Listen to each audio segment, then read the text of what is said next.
11시 20분 지나고 있습니다. 오늘 장이 뭐 금요일이기도 하고요. 오후장에 쭉쭉 뻗기는 어려운 그런 환경이죠. 다음 주에 이제 또 트럼프의 취임이 있기 때문에 뭐 전반적으로는 조금 템포를 막 서두를 필요는 없는 것 같습니다. 오후장 터닝 포인트 잡아보고 전략 세울게요. KM투자 파트너스 김성훈 대표님 오셨습니다. ISF 경제연구소 차용주 소장님 함께합니다. 어서 오십시오. 안녕하세요. 말씀드린 것처럼 흐름은 괜찮지만 고민들이 있는 금요일입니다. 하나씩 포인트 보면서 말씀 여쭤볼게요. 첫 번째는요. 네. 예, 외국인 수급은 미지근하다. 그러니까 좀 사는 것 같은데 적극적으로 사지는 않고요. 네. 또 다음 주 이제 트럼프 취임을 앞두고 있는 상황입니다. 김성훈 대표님, 네, 이번 주 평가 좀 해주시고 다음 주는 어떻게 될 것 같습니까? 네, 이제 1월 달만 보면은 국내 코스피 지수의 글로벌 상승률이 그래도 2위를 계속해서 유지를 하면서 그래도 상승세는 이제 국민연금이 이제 1조 이상을 매집을 하면서 이어갔지만은 상대적으로 외국인들의 환율에 대한 부담감은 일부 계속해서 작용을 하는 걸로 보이는데 일단 환율과 외국인들의 상관관계가 너무 크기 때문에 그리고 코스피에서 30% 이상을 차지하는 외국인들의 방향성이 굉장히 이제 2,530포인트를 돌파하는 데 있어서 굉장히 중요한 번곡점이 아닌가 보고 있고 뭐 어제 같은 경우 금통위에서도 이제 금리 동결을 하면서 환율에 대한 상방향 지지를 어느 정도 저항으로 막아놨다는 점에서는 외국인들은 그래도 시장을 이제 다음 주 같은 경우는 이제 트럼프 2기가 이제 시작이 되면서 어느 정도 이제 관세에 대한 여파라든가 등등 여러 가지가 남아있지만은 환율에 대한 안정성, 국채금리가 10년물 국채금리가 4.7에서 이제 4.6으로 낮춰지면서 일단 외국인들의 매수 기조가 그래도는 지금보다 나아질 것이라는 기대감은 일부 남아있다라고 저는 보여지고 있고 일단 1300선 이제 후반까지만 가더라도 환차익에 대해서는 한 뭐 2, 3%대 이상의 환차익을 얻을 수 있다는 점 외국인들도 알고 있기 때문에 저는 이번에 23일 날 SK하이닉스의 실적이 조금 더 긍정적으로 발표가 되면은 일단 반도체를 중심으로서 외국인들의 매기가 집중적으로 이어지지 않을까 그렇게 좀 전 낙관적으로 보고 있어서 이번에 2,530포인트 저항선은 다음 주 이후에 한 번은 돌파 가능성들이 있지 않을까 그렇게 보고 있는 상황입니다. 네. 오늘은 외국인 매도가 좀 많네요. 3천억 코스피 쪽의 순매도인데요. 저도 데이터를 매일 체크하는데 어제까지 월간 기준으로 하면 외국인은 9천억 넘게 순매수했거든요. 맞습니다. 이제 오늘 좀 매도가 있습니다만 대체적으로 외국인 매수는 유지가 되고 있고요. 차영 소장님, 다음 주에 이제 트럼프 행정부가 공식적으로 출범을 합니다. 뭐 여러 가지 이제 또 뭐 행정명령이나 우려들이 막 쏟아져 나오지 않겠어요? 다음 주 대응을 트럼프 취임과 관련해서 어떻게 대응해야 될까요? 예. 그렇기 때문에 어떻게 보면 지금 오리무중 상태다라고 네. 말씀드릴 수 있겠습니다. 정말 뭐 트럼프 대통령, 이제 신임 대통령이 죄송합니다. 행정명령을 어떤 수준으로 어디까지 할지에 대해서 지금도 오늘도 막 뉴스들이 쏟아지고 있습니다만 확정된 뉴스가 아니기 때문에 그것을 우리가 다 고지것대로 지금 보기는 어렵겠죠. 정말 고지것대로 그렇게 된다면 상당히 문제가 커질 수 있는 우리 입장에서 보면 그런 얘기들도 좀 나오고 있습니다. 따라서 지금 현재 어떤 상황이 진행이 될지에 대한 것들은 현재 지금 뉴스가 많지만 팩트 체크가 해야 되기 때문에 그러니까 선뜻 지금 현재 투자에 나서기가 좀 어려운 형국이다라고 좀 말씀드릴 수 있겠죠. 엎친 데 덮친 격으로 다음 주가 지나면 그 다음 주에는 우리는 또 긴 연휴 아니겠습니까? 월요일 날 여러분들 잘 아시는 것처럼 이제 임시 공휴일이고 그 다음에 이제 금요일 날 이제 장이 열리긴 합니다만 실질적으로 뭐 일주일 내내 쉰다라고 봐야 되겠죠. 그렇기 때문에 투자에 적극적으로 나서기 어렵습니다. 근데 제가 조금 안타까운 것은 지금 이제 박사님 말씀하신 것처럼 지금 외국인들이 오늘 3천억 매도잖아요. 근데 환율이 지금 1,454원이에요. 그러니까 지금 현재 우리가 그동안에 환율과 주식 외국인과의 상관관계 김성훈 대표님 말씀하신 것처럼 연관관계가 굉장히 높았었거든요. 그리고 이제 그 환율의 또 하나의 축으로 보면 우리의 또 정치적인 부분들도 연계가 있었죠. 물론 현재 지금 트럼프 대통령 취임 이후에 1기 때도 신흥국 환율이 좀 약한 부분들이 있었고 우리는 이제 그런 것들이 선반영됐다라고 보면 어찌됐든 환율이 지금 현재 1,470원까지 갔던 게 1,454원이면 외국인들이 좀 들어와줘야 되는 거 아닌가라는 생각을 하고 기대감도 있었던 것도 사실입니다. 근데 그럼에도 불구하고 자 우리나라 입장에서는 지금 현재 불확실성이 뭘까요? 뭐 당연히 다 아는 트럼프, 그 다음에 설 연휴 이거 말고는 지금 이제 그 정치적인 부분들은 해소 국면으로 가는 거 아니겠습니까? 해소 국면이라는 게 이제 누가 뭐가 아니라 이제 그 일정상 이제 진행이 순조롭게 된다라는 그런 부분으로 보셔야 되겠죠. 그런데도 외국인들이 안 들어온다. 그 이유가 무엇일까 저도 아직 찾지는 못했습니다만 정말 다음 주에 그나마 좀 할 수 있는 것은 외국인도 트럼프를 두려워하는 게 아닌가. 외국인들이 그 트럼프가 행정명령이 우리나라한테는 직격탄으로 나올 수 있는 것들이 몇 개 있기 때문에 일단 좀 지켜보자라는 게 아닌가라는 그 얘기가 좀 맞았으면 좋겠고요. 그렇다면 다음 주에는 외국인들이 돌아올 수 있는 여건이 조금 마련될 수 있기 때문에 다음 주는 기대감 우려 반 그런 상태에서 일단은 정중동 상태다 이렇게 정리하겠습니다. 예, 말씀하신 것처럼 다음 한 주 그리고 이제 우리가 설 연휴를 겪으면서 한 주, 두 주 정도가 글로벌 시장, 우리 시장에도 굉장히 중요한 그 기준점이 되는 그런 시간들이 될 것 같습니다. 일단은 좀 긴장감이 좀 있습니다. 다음 포인트 보여주십시오. 두 번째는요. AI의 확장, 친환경, 재건 기대까지 전력기기주. 네. 지금 사도 될까인데요. 사실은 뭐 이슈야 좋은 게 많죠. 그죠? 말씀하신 것처럼 AI 뭐 재건, 수출, 실적 많긴 합니다만 김성원 대표님 보통 이렇게 전력 기기주가 쭉 가다가 쉴 때 전선주들 이런 게 확산이 되면 사실은 좋은 게 아니라 과거에 보니까 물릴 때가 많더라고요. 네. 근데 이제 제가 딱 종목 하나로 말씀드리면 LS 일렉트릭은 그래도 다른 이제 효성중공업이라든지 네. 이제 HD 현대라든지 비교했을 때는 이제 반등을 보이는 수준이거든요. 네. 그 이유가 이제 LS 일렉트릭이 3분기에 매출이 지연되면서 주가가 고점에서 30% 이상 하락을 했다가 가격적으로 봤을 때 지금의 흐름에서 본다면 고점 27만 원에서 지금 21만 5천 원이잖아요. 그래서 상대적으로 HD 현대일렉트릭은 고점을 이제 저항대를 돌파하는 수준이고 그래서 저평가에 대한 상대적 저평가에 대한 매력도는 LG그룹주는 일단 남아있다고 저는 보고 있고 그다음에 오늘과 같은 경우도 일렉트릭이 AI 개발사죠. XAI에 대한 이 배전 부품을 공급했다는 소식이 있는데 이런 것들로 인해서 그동안에 꼬였던 수급들이 일부가 좀 위에 상방향으로 좀 해소가 될 수 있는 부분도 있고 오늘 보면은 LG 마린솔루션도 급등세를 보였는데 메타 같은 경우 해저 케이블에 13조 투자를 하겠다는 소식도 있었어요. 네. 그러면서 가장 수혜주로서 LG 마린솔루션도 오늘 반등폭이 나왔기 때문에 저는 선별적으로 그래도 전체적인 투자보다는 저평가된 종목들, 낙폭과대 이후에 반등이 나오는 예. 종목들 위주. 그리고 또 하나가 마지막으로 미국향 매출이 좀 좋은 이제 전선주 중에서도 뭐 산일전기 쪽이 미국향 매출이 뭐 40% 이상을 차지하기 때문에 그런 종목 위주로 선별적으로 대응한다면 이번에 이제 뭐 2차, 3차적인 추가 상승 랠리에서도 저는 이제 이 종목들은 추가적으로 살아남을 수 있다. 저는 이렇게 말씀드리고 싶습니다. 대체로 좀 단기적으로 오른 바가 있기 때문에 조정을 기다렸다가 매수를 하면 어떨까요? 라고 답을 하실 줄 알았는데 기업별로는 선별적으로 뭐 충분히 네, 지금 시점에서 접근 가능한 타이밍이라고 말씀을 하셨고요. 최양수 소장님은요? 예, 저도 그렇게 봐야 될 것 같습니다. 그러니까 이제 주력으로 이 자체가 다시 올라간다라는 체력 자체는 그렇게 강하지 못할 것 같아요. 지금 이제 조금 전에 속보가 올라온 게 현재 지금 이스라엘 휴전 오늘 승인 공식 발표한다 지금 이런 얘기가 나오거든요. 네. 그런 얘기가 나오면 아무래도 이제 전력이라든지 재건주들이 우리가 이제 테마주들로서 움직일 수 있는 부분들이 있죠. 물론 이제 그 이스라엘과 우리가 무슨 상관이냐라고 보는 것이 현명하지만 그래도 주식들이 좀 들썩거릴 만한 그런 뉴스거든요. 특히 이제 많은 분들이 관심을 갖고 있는 그런 부분들이기 때문에 근데 지금 이제 움직이지 않다라면 저는 일단은 지금의 전략은 이것을 올라간 걸 조정시 이용하는 매수보다는 오히려 김성훈 대표님 말씀하신 종목들을 개별 종목들이 다음 주까지 움직일 가능성은 현재로서는 조금 있다.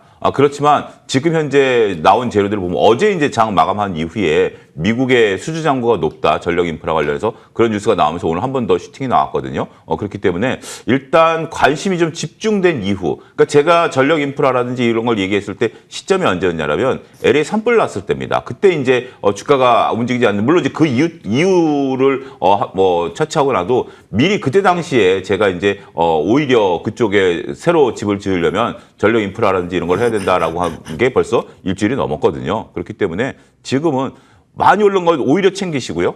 많이 오른 게 조정 시에 다시 사는 게 아니라 오히려 조금 여진이 남아있는 종목을 가지고 개별 플레이를 하는 것이 좋지 않을까 싶습니다. 네. 투자의 수익은 어디냐면요. 기가 막히게 다음날 빠지기 전날 고점에 파는 게 아니고요. 살 때 수익률이 결정되는 겁니다. 그죠? 그러니까 그만큼 사는 게 사실 훨씬 중요한데 일부 조금 우려가 있잖아요. 그죠? 그런 것보다 종목별로 대응하면서 그런 룸이 있는 쪽으로 대응하면 좋겠다. 기본적으로는 전력 전선 시각이 괜찮습니다. 다음 포인트 볼게요. 탄력을 조금 잃은 조선주, 네, 기회일까? 아니면 조금 더 밀릴 것을 대비해야 될까? 네. 그야말로 사실은 뭐 지금 시장의 핵심적인 대장주를 하나 꼽으라고 하면 차영 소장님, 사실은 뭐 반도체도 있고 방산도 있고 원전도 로봇 있지만 사실 조선 아니에요? 그러면 어쨌든 사실은 주도조정적으로 지금 볼 수 있다는 거죠. 그죠? 그럼 이 조정을 어떻게 이해해야 됩니까? 저는 개인적으로 지난주부터 조선주들에 대한 매도 의견을 좀 말씀을 좀 드렸습니다. 예. 이 시간에도 말씀을 좀 단기적으로 이번 주 초에 이제 조금 말씀을 드렸죠. 일단 저는 조금 제가 매도 의견을 좀 말씀드린 이후에 주가가 조금 더 올랐어요.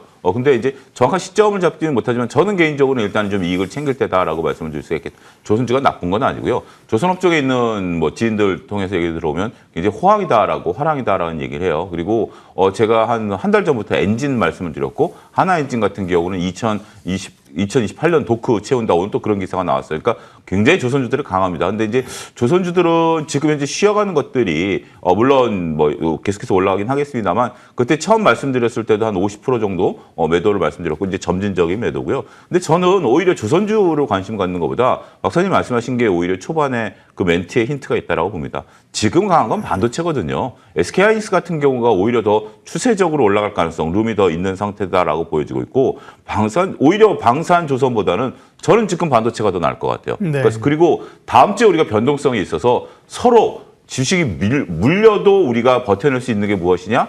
방산 조선은 지금 현재 한 번 밀리면, 그러니까 조정이 나오면 조정이 좀 길어질 가능성도 염두에 두셔야 돼요. 왜냐하면 단기간에 올라온 게 있기 때문에. 근데 물론 반도체도 단기간에 올랐죠. SK하이닉스 같은 경우도 저희가 이제 17만 원, 18만 원 부근에서 매수품 말씀드렸고 지금 벌써 10% 이상 수익이 나왔죠. 그래도 갈 수 있는 게 무엇이냐라고 한다면 저는 오히려 대안주로서 지금 조선주를 따라가는 것보다 조선주는 어떤 것보다 이익을 얼마큼 잘 챙기느냐의 관건이고 새로 신규 매수 관점에서 본다라면 조정시 매수가 아니라 반도체로 조정시 매수 저는 그렇게 전략을 제시해 드리도록 하겠습니다. 네, 조선주 얘기를 했고, 네, 단기적으로는 좀 매도 차익 실현 오히려 반도체가 좋다는 말씀을 하셨습니다. 그러면 좀 조정을 받으면 다시 조선주는 살 수 있는 그런 기회가 올까요? 저는 일단 가장 중요한 게 하나오션 같은 경우가 예. 우리가 생각해 봐야 되는 게 MSCI 리밸런싱하고도 관계가 있거든요. 네, 수급동. 수급 동향이 있기 때문에 그거가 다음 주 이제 끝나는 거 아니겠습니까? 그 이후에 오히려 조선주의 찐 모습이 나올 때 네. 그때 들어가는 것이 좋지 않겠는가. 그리고 조선주 같은 경우 우리가 또 한 가지 관점으로 보면 트럼프 대통령과 관련해서 MRO 또 기대감도 있는 거 아니겠습니까? 이제 그런 것들이 어느 정도 이제 조금 기대감이 아무래도 취임식 이후에는 조금 잦아들겠죠. 그렇죠. 이건 좀 긴 예. 시간이 걸리는 거니까. 그 이후에 찐 모습 나올 때 다시 한번 판단을 해도 되지 않을까. 저는 그렇게 말씀드리고 싶습니다. 네, 조선업종 전략 차영주 소장님이 주셨고요. 다음 뽑은 섹터는요? 화장품이군요. 네. 조선주 얘기 한참 했는데 화장품, 이번에 화장품입니다.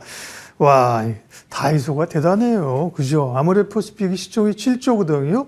다이소가 물론 비상장이니까 모르겠습니다. 시총 만약에 지금 PF에서 거래된다고 하면 얼마나 될까요? 뭐 5천억, 7천억, 1조 되지 않나? 근데 어쨌든 다이소에 입점했대. 얼마 전에 이제 올리브영에 가면 이게 떴는데 이제 다이소에 입점했다는 그런 것들로 인해서 아모레퍼시픽이 올랐고 인디 브랜드도 따라가고 그죠. 화장품은 지금 자리가 어때요, 김성원 대표님? 네, 일단 저도 다이소에서 화장품을 사는 횟수가 점점 늘어나고 있고 지금 누가요? 현재로서요. 저도 이제 화장품을 네네, 기초 화장품 좀 네. 써야 되는 나이가 됐기 때문에 네. 그래서 일단 지난해 수출 데이터를 좀 보면은 이 미국, 일본, 아시아 이게 7개 국가에서 수출 이 성장세가 기록적으로 늘어나고 있고 작년에 대미 수출 비중이 전년 동기 대비해서 50% 증가했습니다. 저는 이제 포커스를 요즘에는 동남아시아, 태국이라든가 인도네시아 진출했던 뭐 코스맥스에 대한 뷰가 굉장히 높아지고 있지만 미국을 그래도 계속해서 포커싱을 맞춰야 되겠다고 생각을 한 게 국내 대비해서 미국 시장의 화장품 시장의 이 흐름을 보면은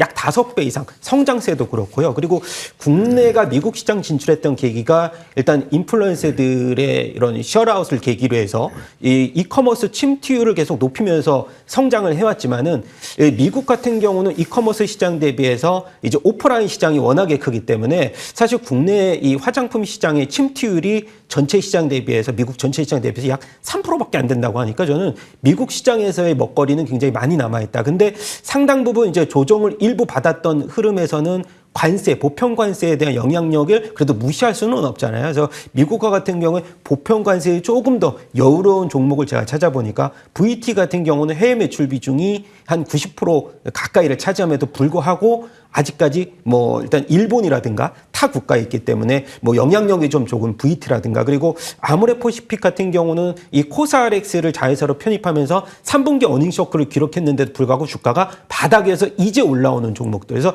전반적으로 봤을 때 화장품주들은 이제 뭐 어느 정도의 이제 피크아웃을 찍었다는 얘기들도 서서히 들려오고는 있지만은 선별적으로 대응한다면 아까도 말씀드렸듯이 전력기와 좀 비슷합니다. 우리가 화장품주를 뭐 여유롭게 매수할 수 있는 가격대는 아니거든요. 그래서 종목들에 대해서 4분기는 이제 전년 동기 대비해서 한 28% 상향을 얘기를 하고 있지만은 그 중에서도 불구하고 종목들을 뽑자면 이렇게 좀 관세에 대한 영향이 이제 없는 그리고 바닥권에서 차트가 돌아오는 종목들 위주로 한번은 살펴보시기 바라겠습니다. 조선주 화장품 얘기까지 했고요. 종목 얘기하겠습니다. 공략해볼 만한 종목인데요. 리뷰를 좋아하는 김성훈 대표님은 BHI 말씀하셨군요. 뭐 원전 관련주가 사실은 조금 얘기가 있었고 오늘 뭐 웨스팅하우스하고 뉴스도 있었잖아요. 이 17% 최고가 기준으로 수익을 보여줬고요. 오늘 관심주는요? 네, 오늘은 이제 뭐 유리기판도 사실 단기적으로 일단 매물이 차익이 나올 수 있는 가능성들이 이제 다음 주에 나오고 있는데 그 중에서 이제 기가비스라는 종목입니다. SKC향 이제 그 유리기판 테스트 관련돼서 이제 퀄 테스트를 진행하고 있는 업종인데 이 종목을 제가 뽑은 이유는 그동안의 상승 여력이 좀 상대적으로 이 소외된 종목이거든요. 그래서 매출이 나오는 쪽이 반도체, 자동화, 광학 검사기기인데 그런 흐름에서 봤을 때 이제 유리기판에 대해서도 퀄 테스트 진행하면서 양산화 진행 과정이 있다라고 하면은 SKC의 밸류 체인으로 속할 가능성들이 있어서 밸류 부담도 상당히 적고요. 그래서 상대적으로 덜 올랐고 그래서 유리기판의 차익 매물을 뭐 크게 우리가 여파를 받지 않으면서도 다음 타이밍에 아마 이 관련돼서 모멘텀이 있다라고 하면 기가비스도 한번 주목해 볼 만하다. 그래서 들고 나왔습니다. 그래서 기가비스 목표가는 지금 현재 33,000원인데 4만 원까지 그리고 선절가 3만 원 제시하도록 하겠습니다. 네, 기가비스이고요. 차영 소장님은 CMS를 연초에 말씀하셨군요. 12% 수익률이고요. 네. CMS는 뭐 하는 회사에 있었죠? 30초만큼 혜택해 주시고 예. 관심주 얘기해 주시죠. CMS 같은 경우 이제 그 로봇 관련주고요. 네. 신규 상장된 종목이고 신규 상장이죠. 예. 자동 검사 장비까지 하는 근데 그 로봇 제조 검사 장비 하는 회사입니다. 네. 최근에 인기가 상당히 좀 있는 그런 회사고요. 아직까지도 지속 저는 보유 의견 말씀드리도록 하겠습니다. 네. 일단 오버행 이슈는 없다라고 좀 말씀드리고 자 다음 주 같은 경우는 우리가 볼 때는 아무래도 조금 적극적인 매매는 좀 어려울 것 같습니다. 그래서 일단 지금은 다음 주에는 오히려 조금 현금을 많이 올라온 건 현금을 좀 마련하시고요. 설 연휴 이후를 대비하는 것도 하나의 방법이 되지 않을까 말씀드리겠습니다. 그럼 말씀하신 것처럼 반도체는 지금 뭐 하이닉스나 이런 하이닉스에 관해서는 뭐 지금 자리는 어떻습니까? 저는 여전히 분할 매수 관점 긍정적이다라고 말씀드릴 수 있겠습니다. 예. 이제 직전 고점까지 한 10% 남았거든요. 네. 23만 원의 직전 고점이 10%가 남았는데 저는 이번에 오히려 본격적인 상승세가 나오면 엔비디아가 직전 고점을 못 들었긴 했지만 하이닉스는 한번 저는 도전할 가능성을 일단 무게 중심을 좀 두고 있다. 그 말씀드리도록 하겠습니다. 예, 오후장 터닝포인트 두 분과 함께 시장 흐름과 함께 전략 세웠습니다. KM 투자파트너스 김성훈 대표, ISF 경제연구소 차용주 소장 함께했습니다. 고맙습니다.